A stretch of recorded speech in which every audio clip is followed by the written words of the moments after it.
우리는 왜 말씀을 묵상해야 되는가라는 질문을 던지면서 함께 말씀을 살펴볼 수가 있게 되었습니다. 하나님은 무엇보다 우리와 교제하기를 원하신다라는 것을 깨닫게 되었는데요.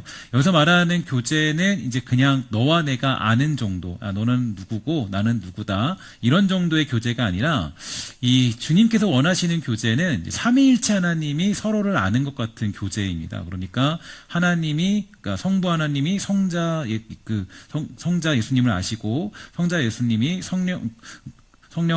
성령님을 아시고 하는 그 삼위일체 하나님의 관계들을 알아가는 그런 어떤 모습, 그 관계 깊은. 그러니까 이제 보면은 이제 한 분이시며 세 분이시기도 한 그 정도의 교제의 관계, 그러니까 아주 깊이 아는 것을 얘기해주고 있는 거겠죠.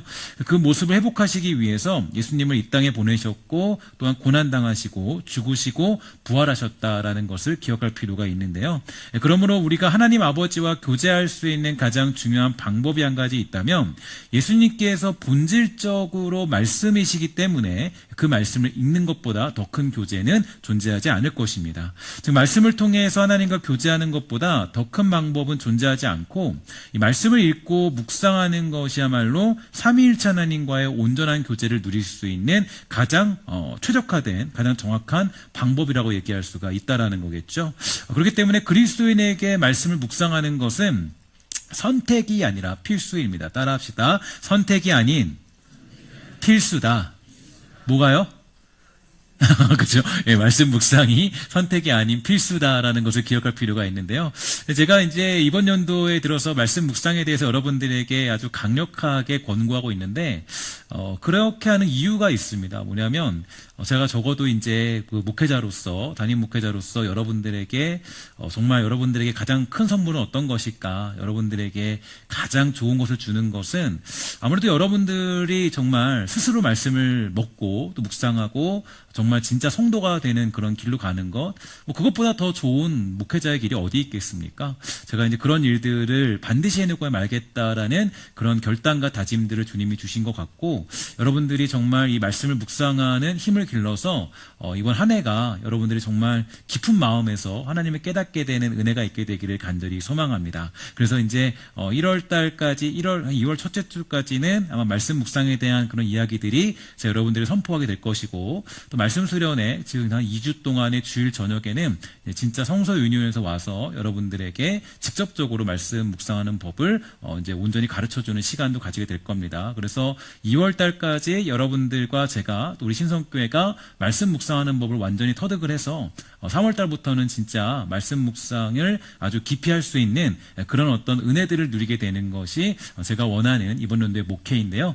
그렇게 여러분들이 잘 따라오셨으면 좋겠고, 하나님을 알아가는 그 과정들을 깊이 경험하는 그런 한 해가 되기를 주의 이름으로 간절히 축원합니다. 정말 그래서 저는 요즘 이 시대 가운데 이 그리스도인들의 가장 큰 문제점이다라고 한다면, 말씀을 깊이 묵상하는 삶이 사라졌다는 것에 있다라고 생각을 해요. 쉽게 말해서 찬양은 열심히 하는데 말씀은 우습게 여기는 경향도 많이 있고요. 이 사역을 하면서 봉사는 하지만 말씀을 묵상하는 힘이 없는 것입니다. 신앙의 연수는 오래됐는데 깊이 말씀을 묵상해보고 읽어본 적이 없다라는 것이 굉장히 안타까운 현실이라고 얘기할 수가 있겠죠. 그러니까 어떤 일이 벌어지냐면, 이 그리스도인인데 이 바람 불면 쓰러지고 비가 오면 무너지고 이래서 저래서 아무것도 할 수 없는 상황을 만날 수밖에 없는 거겠죠. 신앙의 힘은요, 여러분 이제 말씀에서 나오는 겁니다. 그래서 내가 정말 신앙의 힘, 그리스도의 능력은 어디서 등장하냐면, 내가 하나님의 말씀을 묵상할 때 그 말씀에 깊이 뿌리 내리고 있을 때, 그때 내가 쓰러지지 않는 아주 단단하고 뿌리 깊은 나무로서 역할을 감당할 수 있는데요. 이 말씀을 묵상할 때 비로소 진정한 신앙의 기쁨을 누릴 수 있다는 것은 이미 시편에서 시인의 고백을 통해서 깨달을 수가 있게 되는 대목이었죠. 시편 1편 2절과 3절을 보면 이렇게 강조해주고 있어요. 오직 여호와의 율법을 즐거워하여 그의 율법을 주야로 묵상하는도다. 그는 시냇가에 심은 나무가 철을 따라 열매를 맺으며 그 잎사귀가 마르지 아니한 같으니 그가 하는 모든 일이 다 형통하겠다. 이렇게 얘기해주고 있는데요. 율법을 즐거워하고 주야로 묵상하는 사람들의 특징은 시냇가에 심은 나무와 같다라고 강조해주고 있는데, 그리고 이러한 사람들이야말로 철을 따라 열매를 맺고 아니하고 잎사귀가 마르지 아니하고 모든 일이 다 형통하다라고 가르쳐주고 있습니다. 그러니까 결국에 이 형통한 복을 누리는 모든 방법은 바로 하나님의 말씀을 묵상하고 주야로 깨닫는 것에 있다라고 강조해주고 있는 건데요. 그 말씀을 사랑하는 데 있다라고 얘기해주고 있는데 이 말씀을 가까이 할 때 비로소 우리는 성경이 말하는 진정한 복을 누릴 수 있다라는 것입니다. 반대로 시편 1편 4절 이하를 보면 이렇게 강조해주고 있어요. 악인들은 그렇지 않다. 근데 이들은 어떤 사람이냐면 오직 바람에 나는 겨와 같은데요. 그러므로 악인들은 심판을 견디지 못하고 죄인들이 의인들의 모임에 들지 못한다. 이렇게 시편 기자는 가르쳐주고 있습니다. 자, 이 말은 뭐냐? 악인들의 특징은 바람에 나는 겨와 같다라고 얘기하는데 이 말은 바람에 쉽게 날아가는 쭉정이와 같다라는 얘기와 똑같은 얘기죠. 그러니까 아까도 얘기했지만 이 말씀에 깊이 뿌리를 내리면 이 바람이 불어도 흔들리지 않아요. 근데 이 쭉정이 같은 사람들, 쭉정이들은 어떻게 되냐면 이제 아주 그냥 바람 불면 휙휙휙휙 날아가 버리는 거죠. 그래서 오늘 이 시편을 보면 그러니까 그 악인들의 특징은 앞에서 형통한 사람들의 모습에 반대로 생각을 해보면 결국에 여호와의 율법을 즐거워하지 않고 주야로 묵상하지 않은 사람들을 의미한다라고 얘기할 수가 있는 것 아니겠습니까? 그러므로 말씀을 묵상하는 것이야말로 의인들의 특징이 되고요. 그러한 사람들이야말로 흔들리지 않는 나무와 같은 매우 강력한 힘을 발휘하는 성도로서의 길을 걸어갈 수가 있게 되는 줄 믿습니다. 위대한 지도자 모세가 이 죽은 후에 약 200만 명이 되는 이스라엘 백성들을 이끌고 여호수아는 출발을 하게 되었는데요. 매우 떨었고 불안했다라고 성경은 가르쳐주고 있죠. 그러니까 하나님은 여호수아 1장에서 강하고 담대하라 이렇게 말씀을 4번이나 하시면서 이 모세와 같이 함께 할 것이다 이렇게 위로하십니다. 그러면 왜 여호수아는 이스라엘의 최고 리더가 되었을 때 기쁨이 아니라 두려움이 가득할 수밖에 없었을까요? 일단 모세는 광야에서 자연과 싸웠지만 여호수아 자신은 가나안 땅에 살고 있는 잘 훈련된 이방 사람들과 싸워야만 했습니다. 더군다나 가나안은 비옥한 땅이기 때문에 이 군사력이 강한 나라들이 차지하고 있던 상황이었는데요. 더 큰 문제는 이스라엘 백성들은 훈련된 군인이라기보다는 오합지졸에 불과했고요. 심지어 지칠 대로 지친 사람들에 불과했죠. 이런 사람들을 데리고 가나안 땅을 정복할 생각을 하니까 굉장히 두려웠던 거예요. 또 모세는 처음부터 이스라엘 사람들이 나타날 때마다 대단한 능력을 보여줬습니다. 이스라엘 백성들에게 나를 따라라, 팔로미 얘기하라면서 이러면서 기적을 보여주는 그런 사람이었지만 여호수아는 아직 그러한 능력을 보여주고 있지 않은 그런 상황이었어요. 그러니까 여호수아는 두렵고 불안할 수밖에 없었는데요. 그런데 이렇게 두려워하는 여호수아에게 하나님이 하신 말씀이 뭐냐라고 봤을 때 바로 이 오늘 그런 것들을 보면 여호수아 너 이제 전쟁해야 되니까 체력을 키워. 지금부터 여리고성을 10바퀴 뛰면서 훈련해. 이렇게 얘기하지 않았어요. 그렇다고 해서 그에게 강력한 리더십을 요구한 것도 아니었습니다. 야, 지금부터 너 사서 삼경이야 라고 말하지 않았어요. 그리고 또는 여호수아야 가나안 땅을 차지하려면 특수 요원 300명 필요해. 그러니까 너 요원들을 모아서 한 달 동안 지옥 훈련하자. 이렇게 말씀하지도 않았습니다. 그럼 하나님이 여호수아에게 이 어떤 가나안 땅을 점령하고 또 여리고성을 점령하도록 하기 위해서 강한 군사가 되도록 하기 위해 명령했던 것은 무엇인가 보니까요. 바로 오늘 말씀의 그 핵심적인 내용이 등장하고 있어요. 여호수아 1장 8절 다시 한번 다 같이 읽도록 하겠습니다. 시작. 이 율법책을 내 입에서 떠나지 말게 하며 주야로 그것을 묵상하여 그 가운데 기록한 대로 다 지켜 행하라. 그리하면 내 길이 평탄하게 될 것이라 내가 형통하리라. 아멘. 출애굽한 이스라엘 백성들이 가나안 땅을 차지했던 비결은 강한 군사력이나 좋은 무기가 아니었다라는 거예요. 즉 하나님의 말씀을 묵상하는 것이 가장 큰 힘이었고 흔들리지 않는 원천이었다라고 성경은 가르쳐주고 있습니다. 하나님은 여호수아에게 매일같이 말씀을 묵상하라. 그래서 그 말씀을 주야로 지키는 것보다 더 큰 힘은 없다라고 얘기해주고 있는데요. 그러니까 이 말씀을 묵상하는 것이 지도자로서 가장 중요한 일이라고 가르쳐주고 있는 것입니다. 지금도 이 말씀은 매우 동일하게 적용이 된다라고 볼 수가 있게 돼요. 하나님의 말씀을 묵상하는 사람은 모든 것들을 정복할 수 있습니다. 아무리 차지하기 어려운 땅이라 할지라도 하나님의 말씀을 매일같이 묵상하는 사람들은 그 어려운 땅을 차지하게 되는 기적을 경험할 수가 있게 되는 거죠. 그 어디든지 분명히 차지할 수 있는 힘을 누리게 되는 거예요. 근데 중요한 것은 한 가지 방법이 뭐냐? 그 어려운 땅, 어려운 나에게 주어진 사명들을 완수하는 방법이 뭐냐면 바로 그 말씀을 주야로 묵상하는 것입니다. 주야루라는 것은 낮에도 묵상하고 또 밤에도 묵상하고 그 말씀을 매일같이 말씀이 일상이 되어서 묵상하는 것을 얘기해주고 있는 것이죠. 그러니까 말씀을 묵상할 때 비로소 우리가 차지해야 될 땅이 어딘지를 알게 되고요. 또 그 땅을 향한 열망과 도전, 또 사명감이 생길 수 있다라는 거예요. 그러니까 우리가 이 말씀을 묵상하는 습관을 가지는 건 그리스도인으로서 필수적인 어떤 그런 선택이 될 수밖에 없는 거예요. 그러니까 무엇보다 깊이 말씀을 묵상하기를 여러분 간절히 기도하셔야 됩니다. 말씀을 묵상할 때 비로소 우리는 절대로 무너지지 않고 점령할 수 없을 것만 같았던 그 여리고성을 점령할 것이기 때문에 우리는 그 말씀을 깊이 묵상하는 힘을 길러야 되는 거예요. 자, 그러면 이제 중요한 것이 하나 있어요.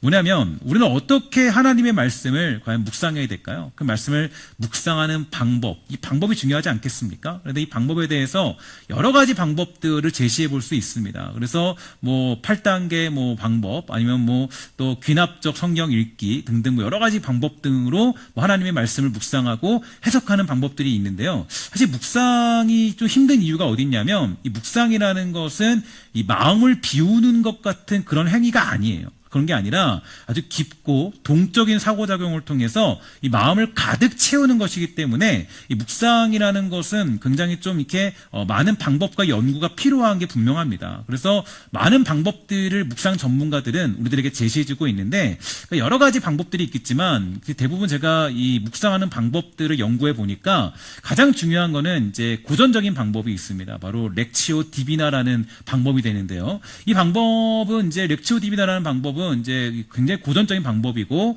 이게 대부분의 묵상하는 방법의 기본적인 형식이 되는데 일단 이 방법은 12세기 카르토시오 수도의 원장이었던 이 귀고 2세에 의해서 형태가 만들어진 가장 고전적인 묵상법이라고 얘기할 수가 있겠죠. 이 방법은 이 후대 묵상가들에게 굉장히 많은 영향을 줬는데 즉 이 텍스트를 살고자 하는 거룩한 독서 방식이고 삶이 되는 영적 읽기 방식으로 알려져 있는 것이 렉치오 디비나라는 거예요. 렉치오 디비나는 이 4가지 요소로 이루어지고 있습니다. 첫 번째가 뭐냐면 첫 번째로는 렉치오라는 그런 행위인데요. 이것은 본문의 줄거리와 핵심이 무엇인지를 생각을 먼저 하는 거예요. 그래서 먼저 줄거리가 뭐고 핵심이 뭔지를 생각을 해봐야 되는 거고요. 이 두 번째로 이제 메디타티오라는 그런 방법인데요. 이거는 텍스트를 깊이 묵상하는 자리에 들어가는 겁니다. 그러니까 묵상한다는 것은 이 묵상을 통해서 이 텍스트에 나오는 말을 이 바라보는 것을 넘어서서 텍스트 안으로 내가 직접 들어가는 것이고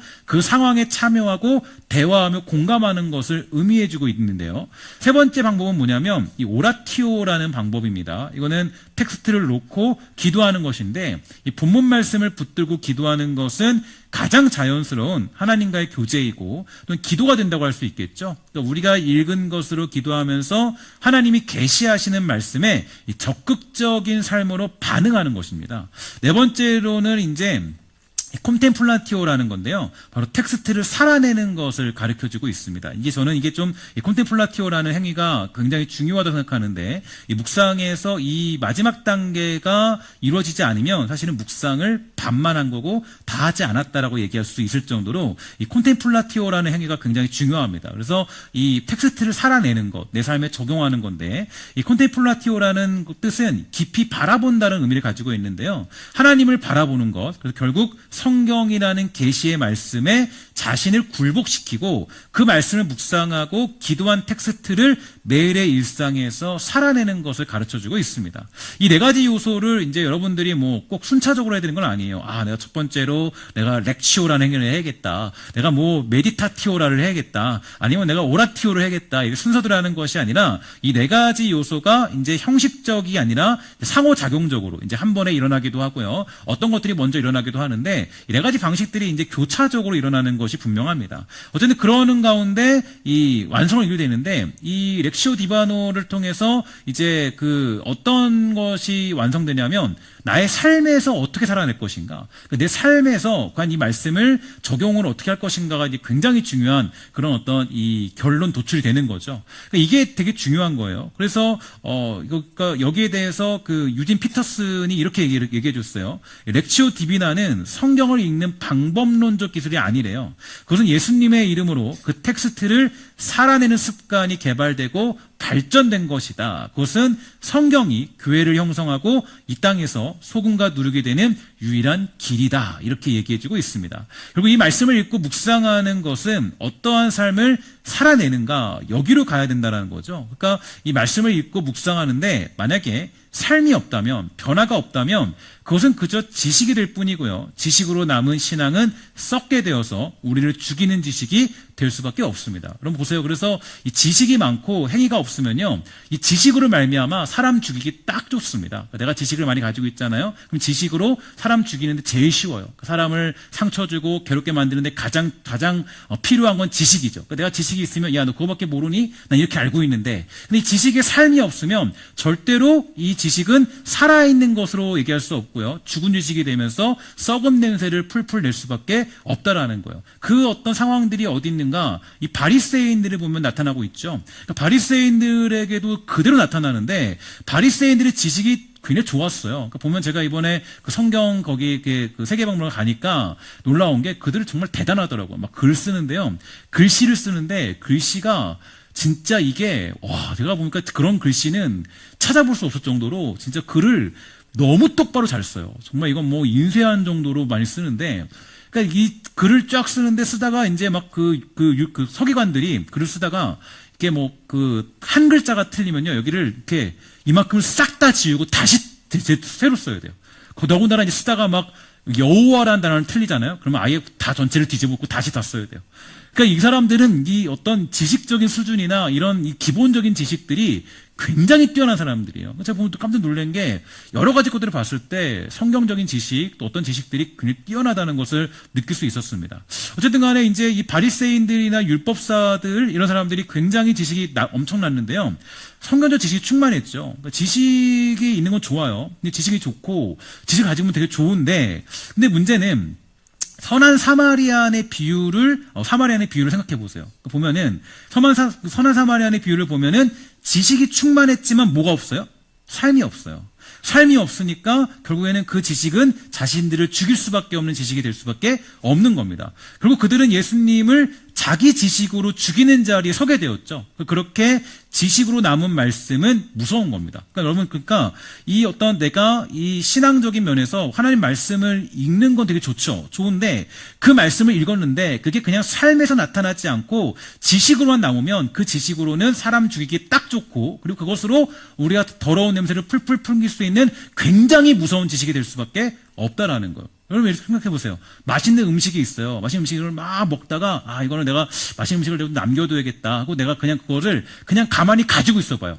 그럼 그 음식이 뭐 1년 지나면 그 음식이 맛있습니까? 맛없죠. 그 지금 어때요? 그 음식은 그대로 썩어갖고 냄새나고 막 먹을 수 없게 돼요. 똑같이 되는 거예요. 그러면 중요한 건 여러분들과 제가 추구해야 될 것은 사실 지식이 아닙니다. 그러니까 지식이 아니라 하나님을 아는 지식이라고 했을 때 그 지식은 내가 삶 속에서 그 말씀을 살아내므로 얻게 되는 지식이지, 그 삶 어떤 내가 그냥 뭐 성경을 많이 외우고 달달달달 알고 그게 지식이 아니라는 거예요. 그럼 그건 사람 죽이기 딱 좋은 지식이 될 수밖에 없어요. 중요한 건 지식으로 남은 말씀은 진짜 무섭다. 그래서 그 정죄하기 쉽고 괴롭히기 쉽고 사람들을 정말로 어떤 주위 사람들을 어렵게 만들기 쉽다라는 것을 기억할 필요가 있습니다. 그래서 중요한 건 뭐냐면 그 지식이 어떻게 꽃을 피우고 열매를 맺느냐입니다. 그러니까 우리가 말씀을 묵상하는 행위는 결국에 꽃을 피우기 위해서고 또 열매를 맺기 위해서거든요. 그러니까 여러분, 말씀을 묵상하는 것은 바로 여기에 목적이 있어요. 그러니까 말씀을 읽고 묵상하는 방법에 우리가 여러 가지 도구들이 있습니다. 그래서 이것을 실천하기 위한 많은 도구들이 있지만, 그러니까 어떻게 그 말씀을 적용할 것인가에 대한 묵상에 대한 도구가 되어야 되지, 그 말씀을 그저 알기 위한 지식적인 도구로서의 방법은 큰 의미가 없다라는 거예요.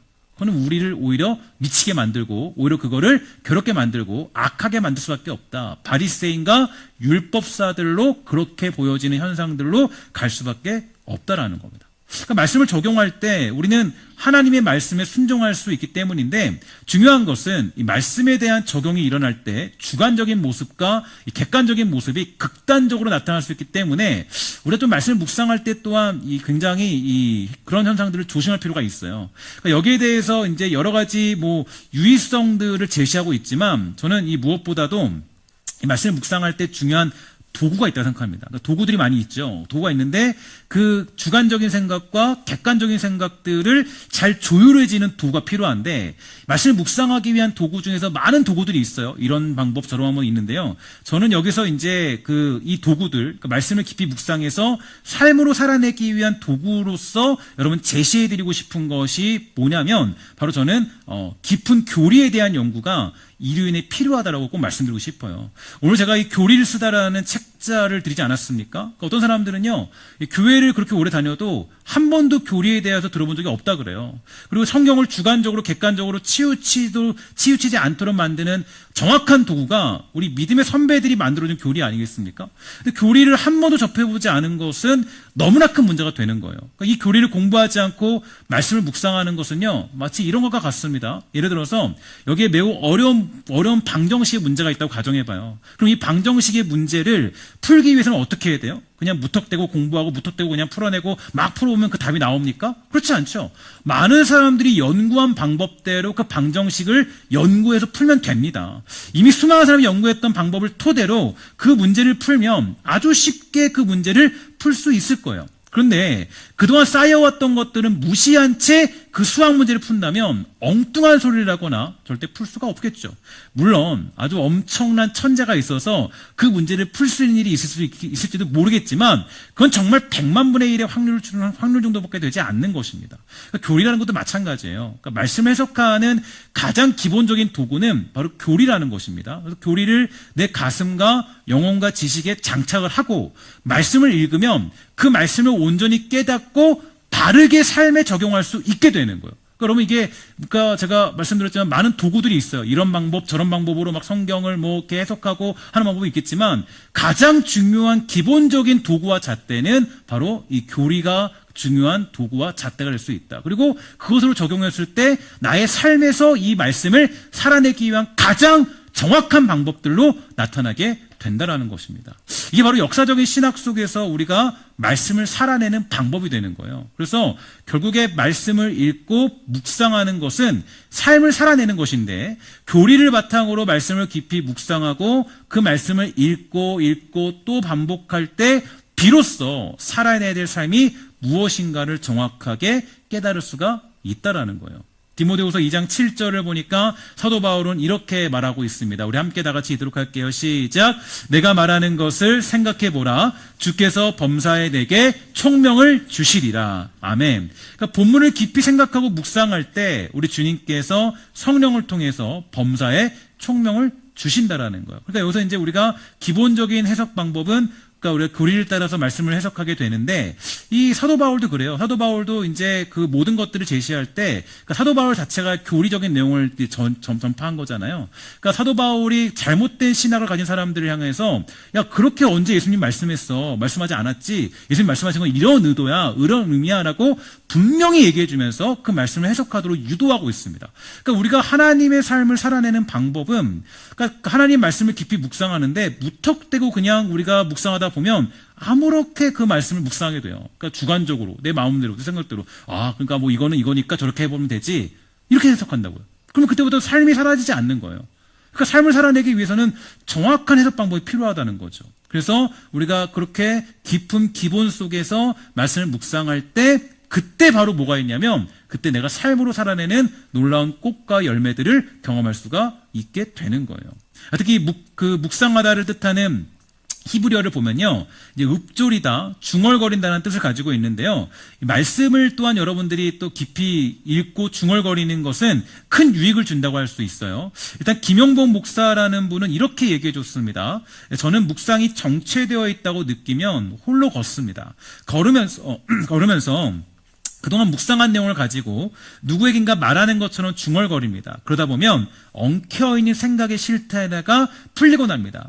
묵상에 물고가 트이기도 합니다. 생각이라는 것이 참 신기합니다. 그것을 말이나 글로 풀어내다 보면 헝클어진 생각이 정리되고 마음에 없던 생각이 끌려 나오기도 합니다. 이렇게 고백하고 있습니다. 다시 말해서 이제 이것도 좀 독특한 신비적인 방법인데요. 그러니까 말씀을 중얼거릴 때 그것이 나의 영을 깨우고 나의 마음에 울려 퍼지면서 나의 뇌를 자극하게 된다는 거예요. 그러니까 이거는 이제 우리가 조금 그 말씀의 신비이기도 한데, 그러니까 히브리서의 말씀처럼 말씀 자체에 뭐가 있어요? 하나님의 말씀은 우리의 골수를 쪼갠다라는 그런 힘이 있잖아요. 그러니까 우리의 골수를 쪼개고 우리의 어떤 모든 것들을 어떤 이 폐부를 다 드러내는 그런 능력이 있기 때문에, 그러니까 우리가 말씀을 깊이 묵상하는 그런 시간들, 말씀을 깊이 읽고 또 우리가 말씀을 매일같이 주야로 묵상하는 것, 그 행위를 통해서 자체도 나에게 굉장히 큰 능력을 발휘할 수 있다라고 가르쳐주고 있는 내용이 되는 거죠. 그래서 여러분, 우리가 이 말씀을 깊이 묵상할 때는, 그러니까 교리적인 바탕을 기본으로 하여서, 그래서 말씀을 매일같이 주야로 묵상하게 된다면 하나님이 주시는 그 은혜에 따라서 더 크고 깊게 나의 삶 가운데 그 어떤 말씀들의 열매를 맺을 수가 있다라는 거예요. 특별히 우리가 성경을 읽고 묵상하는 것은 이 말씀을 이용하기 위함이 아니라는 것도 유의해 두셔야 돼요. 그 말씀을 이용해 먹는 사람들이 많이 있는데 절대 그래서는 안 됩니다. 하나님의 말씀은 그렇게 다룰 수 없는 고유한 권위가 있기 때문이죠. 그러니까 묵상의 주체는 여러분 우리가 아니라 말씀이어야 돼요. 그래서 우리가 성경을 대하는 목적은 무엇이냐면, 그것은 말씀을 우리가 어떻게 하면 이용해 먹을까, 이게 아니라 그 말씀이 우리의 삶에 어떻게 하도록, 어떻게 일어나도록, 그 말씀이 우리의 삶 가운데 일어날 수 있도록, 적용될 수 있도록, 그 말씀이 살아낼 수 있도록 우리가 말씀을 묵상하는 것이지, 그 말씀을 나의 삶에 끌어맞춰서 내가 그 말씀대로 어떤 이용하는 것은 옳지 못한 묵상이라는 것도 기억해 볼 필요가 있다는 거예요. 그러니까 우리가 말씀을 읽는 것은 말씀을 가지고, 말씀을 내가 가지고 해서 내가 나의 주장을 펼치기 위해, 나의 생각을 합리화시키기 위해서 말씀을 묵상하는 게 아니라, 말씀을 묵상하는 것은 결국 그 본질적인 말씀의 지배를 받기 위해서 우리가 그 말씀을 묵상하는 것이에요. 그리고 말씀 묵상을 통해서 적용의 자리에 가는 건 뭐냐면, 우리가 말씀의 지배를 받는 것이지 말씀이 내 삶에 구속되도록 하기 위함이 절대로 아니라는 거예요. 많은 사람들이 큐티할 때, 묵상할 때 기본적인 그런 어떤 이 줄거리나 맥락이나 기본적인 교리의 바탕이 없으니까 자꾸 말씀을 어떻게 하냐면 자기의 삶에 이용하려고 할 때가 많이 있죠. 내가 그냥 필요한 말씀들을 딱딱딱딱딱딱 골라가지고 내가 그냥 이 말씀 가지고 살아가는 모습들, 굉장히 좋지 않은 모습이에요. 말씀은 그래서 여러분 통전적으로 읽는 게 좋습니다. 그래서 말씀을 딱딱 떼어놓고 읽는 것이 아니라, 말씀을 읽기 위해서는 이렇게 이제 저희들이 제가 얘기했지만 이 6년 동안 말씀을 쭉 읽잖아요. 그 말씀은 통전적으로 읽는 게 좋아요. 그래서 깊이 통전적으로 깊이 읽는 게 되게 좋고, 그렇게 읽어야 뭐가 있냐면 말씀을 내가 그냥 몇 개만 끌어서 이렇게 적용하며 살지 않아요. 여러분, 제가 이 주일 설교를 할 때 여러분들에게 그렇게 좀 말씀을 드렸는데, 주일 설교가 그냥 이제 제가 주제 설교를 하지 않는 이유를 말씀드렸죠.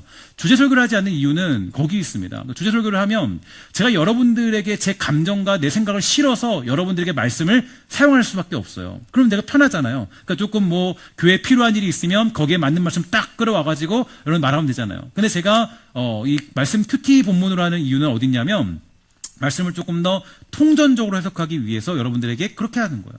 그러니까 말씀이라는 것을 그냥 내가 편식하듯이 그냥 몇 개만 딱딱딱딱딱 읽게 되면 그 말씀이 그냥 필요할 때만 나에게 그냥 적용되는 현상이 일어나거든요.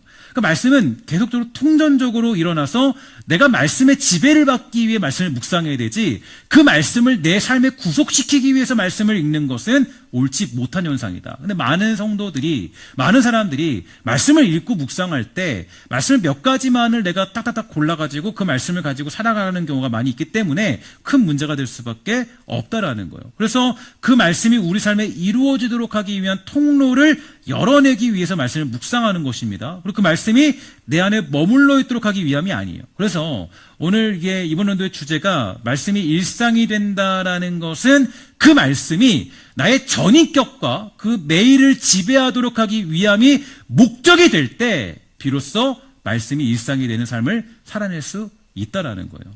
일상에서 하나님의 말씀을 묵상하는 것, 그것이야말로 삶에서 온전한 예배를 드리는 사람들의 모습이 되는 겁니다. 내가 말씀을 살아내지 않으려고 하면, 말씀을 내 삶권에 살아내지 않으려 하면은 사실 그 말씀이 굉장히 반쪽적인 말씀밖에 되지 않아요. 그러니까 우리는 어쨌든 간에 분명히 그 말씀대로 다 살지 못해요. 이 땅에서는 완벽하게 이룰 수 없습니다. 우리가 그래서 교리적으로 배우잖아요. 성화의 단계는 이 땅에서도 이루어지지만 영화의 단계는 우리가 마지막 그 천국 갔을 때만 이루어지는 겁니다. 절대로 영화의 단계를 여기서 이룰 수 없어요. 완벽한 인간으로 변화될 수 없습니다. 성화의 단계로 살아가요. 그러니까 우리가 말씀 묵상을 통해서 얻어내는 적용의 단계는 내가 살아내기 위함이지 완벽하게 그것을 이뤄내기 위한 단계는 아니에요. 그래서 우리가 하나님의 말씀을 묵상하는 것, 그것이야말로 삶에서 온전한 예배를 드린 사람들, 내가 그 말씀대로 살아가기 위한 삶을 살아낼 때 그때 진짜 온전한 예배를 드릴 수 있는 사람으로 거듭날 수 있는 것입니다. 자, 우리 함께 읽어보도록 할게요. 신명기 6장 8절 말씀이에요. 함께 다 같이 읽도록 하겠습니다. 시작. 너는 마음을 다하고 힘을 다하여 내 하나님 여호와를 사랑하라. 이 말씀을 손목에 메고 이마에 붙이고 문설주와 바깥문에 기록해서 암송하라. 아멘. 그러니까 마음을 다하라는 거예요. 마음을 다하고 힘을 다해서 뭐 하기 위해서? 말씀을 읽고 묵상하는데 그 묵상은 결국에 삶에서 적용을 이루어내는 겁니다. 그래서 진정한 말씀 묵상은 그 말씀대로 사는 삶의 예배를 드릴 때 완성되는 것인데요. 제가 그 예를 한번 들기 위해서 여러분들에게 이제 그 말씀 묵상을 했던 그 모습을 한번 그거를 예를 한번 보여드리도록 하겠습니다. 잠깐 우리 말씀을 띄워주시면, 이제 뭐 제가 쓰는 그런 노트는 사실 다른 노트가 따로 있는데 여러분들에게 이제 보여주고 또 여러분 함께 나누기 위해서 이 노트를 함께 보게 됩니다. 그래서 여호수아 1장 1절부터 9절까지 말씀을 제가 한번 이 큐티를 해봤어요. 묵상을 해봤어요. 제가 보면은 이제 어떻게 했냐면 말씀을 적용하기 위해서 두 가지 방법을 이제 적용을 했죠. 성서윤회에서는 어떤 방법을 적용하고 있느냐 보니까 일단은 이 하나님은 어떤 분이신가라는 그런 주제를 가지고 굉장히 여기서 중요하게 얘기를 해주고 있고요. 그 다음에 나에게 우리주시는 교훈은 뭐냐, 이 적용에 대한 이야기를 해주고 있습니다. 그래서 제가 말씀을 묵상할 때 어떤 것들을 중심으로 하냐면, 잘 보면 초록색은 하나님이 나에게 말씀하시는 거예요. 나에게 말씀하시는 것들, 하나님이 행하셨던 행위들, 여기에 대해서 제가 읽으면서 보통은 줄을 치고요. 보통은 이렇게 줄을 치면서 이렇게 하나님에 관한 이야기들을 많이 이렇게 써놓습니다. 그 다음에 노란색을 보면, 이 노란색은 이제 내가 이제 살아가야 될 모습, 나에게 주시는 명령들, 그 명령들이 무엇인가에 대해서 고민해보는 그런 어떤 줄을 쳐놓게 된 거죠. 그래서 제가 이걸 읽으면서 아주 쉽게, 그러니까 여러분들과 나누기 위해서 쉽게 좀 깨달은 걸 얘기하면, 여호수아 1장 1절 9절을 읽어보니까 이렇게 말씀을 묵상할 수 있더라고요. 그 세 가지, 그 네 가지 하나님에 대해서 깨달을 수 있었는데, 첫 번째로는 하나님은 말씀하신 하나님이시구나. 두 번째로는 명령하신 하나님이시구나. 세 번째로는 함께 하신 하나님이시구나. 네 번째로는 위로하신 하나님이구나를 깨닫게 되었습니다. 그래서 여기에 대해서 또한 저에게 아주 간단하게 적용을 이렇게 해봤고요. 그 다음에 이제 다음에는 나에게 명령하시는 하나님의 어떤 그런 말씀들, 내가 어떻게 살아야 되는가. 그래서 제가 두 가지를 이제 그 세 가지를 적어놨는데, 하나님이 주신 사명에 집중하라, 이런 내용을 제가 경험하게 되었고, 사명 감당할 때 강하고 담대하라, 두려워 말라라는 그런 명령을 제가 받게 되었고, 내 뜻이 아닌 하나님의 주신 일임을 기억해야 된다라는 그런 것들을 받게 되었습니다. 그래서 제가 이걸 토대로 저는 이제 어떻게 글을 썼냐면, 그러니까 여러분 중요한 건요, 말씀을 묵상했을 때 좀 글을 쓰는 방식이 좀 중요해요. 글을 좀 쓰고, 글을 쓰면서 여러분들이 좀 풀어내는 작업이 필요한데, 저는 이렇게 써봤어요. 한번 잘 보세요. 이 말씀을 읽고 이렇게 썼습니다. 하나님은 늘 나에게 말씀하시고 명령하시면서 함께 하신다고 약속하시지만 나는 늘 주저하고 머뭇거린다. 특히 나를 목사로 부르셨지만 난 늘 의심투성이의 삶을 살고 있다. 그러나 나에게 주신 사명이 주께서 주신 것임을 상기시켜 볼 때 더욱 담대히 사명을 감당할 수 있을 것이다. 이를 위해서 첫째로 나는 말씀을 가까이 할 것이다. 두 번째로 하나님이 주신 사명임을 늘 기억할 것이다. 그러기 위해서 무엇보다 나는 자신 없는 부정의 말과 생각을 몰아내기 위해서 힘쓰도록 한다. 조금 더 자신 있게 하나님이 주신 사명임을 늘 기억하면서 하루를 보내야 될 것이다. 이렇게 제가 결단하게 되었습니다. 그리고 여기에다가 이 적용을 확실하게 썼는데요. 뭐라고 썼냐면 이제 이렇게 썼어요. 그러니까 부정의 언어 버리기, 이렇게 제가 결단했고요. 또 한 가지는 담대한 언어 사용하기, 이렇게 제가 결단했습니다. 그러니까 이제 이게 중요한 게 왜 중요하냐면, 보통 제가 여러분들의 그런 말씀 묵상들을 좀 접하게 되고 제가 받게 되는데요. 보게 되면 뭐가 없냐면 그게 없어요. 적용이 잘 없어요. 결단이 별로 없어요. 해석은 있는데 결단이 없는 경우를 많이 봐요. 그래서 내가 항상 여러분들이 이제 기억해야 될 것은 말씀을 묵상하고 말씀을 묵상했을 때 말씀을 깊이 묵상했다면 하나님이 나에게 주시는 그런 내용 속에서 오늘 하루 동안 내가 이번 한 해 동안 이렇게 살아야겠다라는 적용점이 필요합니다. 그러니까 말씀을 묵상해서 적용점이 필요한데 물론 억지로 적용할 필요는 없어요. 뭐 적용이 없는데 막 억지로 만들어서 할 필요는 없어요. 근데 제가 왜 이런 적용을 썼냐면 제가 보니까 이 여호수아가 이제 굉장히 그 담대하게 어떤 일들을 감당하잖아요. 근데 이제 저는 그런 것 같아요. 하나님께 사명을 받게 되면 사명을 받았을 때 그러니까 제 언어 자체가 저는 이제 뭐 또 옥타고로시스로 보면은 봉사형이라는 특징을 갖고 있어요. 봉사형들은 자책을 많이 합니다. 자책을 많이 하고 자기 비하를 굉장히 많이 해요. 그래서 저는 항상 얘기하는 게, 내가 나 같은 사람이 목회할 수 있을까? 나 정말 이렇게 목회를 내가 이렇게 못하는데 내가 할 수 있나? 막 이런 고민들이 굉장히 많이 해요. 이런 말 많이 하고, 우리 아내가 맨날 얘기해요. 제발 좀 그만하라고. 열심히 잘하고 있다고. 제발 좀 그만하라고. 얘기할 때가 많이 있어요. 저는 이제 이런 생각을 들으면서 이런 생각이 들었어요. 부정적인 언어를 버려야겠다. 조금 더 내가 여호수아 같은 그런 상황에 놓여있을 때 하나님 강하고 담대하라고 얘기했으니까 나도 주님 사명이 있기 때문에 내가 이제 부정적인 언어를 버리는 게 중요하겠다. 또 한 가지는 뭘 느꼈냐면 이제 내가 하나님께 사명 받았으면 조금 더 담대하게 하나님 말씀 선포하고 목회자임을 또 내가 신앙인임을 그리스도인임을 성도임을 내가 정확하게 선포할 줄 알아야겠다. 그런 의미에서 두 가지의 적용점을 만들어낸 겁니다. 이게 중요한 게 제가 이 말씀을 드리는 것은 많은 경우에 이게 성경을 읽으면 지식으로만 나올 때가 많이 있어요. 지식 전파는 별로 큰 의미가 없습니다. 지식 전파는 그 큰 의미가 없고 중요한 거는 이 지식을 내가 정리하고 아는 게 중요하고요. 지식은 내가 뭘 하게 만들기 위해서 지식이 필요한 거예요. 적용하기 위해서. 그 말씀을 살아내기 위해서 내가 그걸 하는 겁니다. 그러니까 이제 말씀을 읽고 내가 그걸 깊이 읽고 뭐 통독하고 내가 몇 번씩 읽고 또 내가 또 어떻게 읽었다. 굉장히 우리에게 중요한 행위죠. 근데 그 말씀을 읽었다면 거기 안에 뭐가 필요하냐면 그 말씀을 그래 읽었으면 내가 이제 앞으로 이 말씀을 통해서 어떻게 살아야겠구나. 이런 적용점이 가장 중요한 어떤 결론 도출이 되는 거예요. 그래서 말씀 묵상에서 중요한 것은 사실 적용점이다라는 것을 반드시 기억하면서 여러분들이 말씀을 묵상할 수 있다면 아마도 더 큰 어떤 의미와 능력들을 경험할 수 있게 되는 줄 믿습니다. 그래서 정말 저는요, 그랬으면 좋겠어요. 이번에 제가 25년도를 생각하면서 여러분들에게 바라는 바가 있다면 그런 간증이 있으면 좋겠어요. 내가 말씀대로 말씀대로 내가 살아봤더니 하나님이 이렇게 나를 변화시켜 주시더라.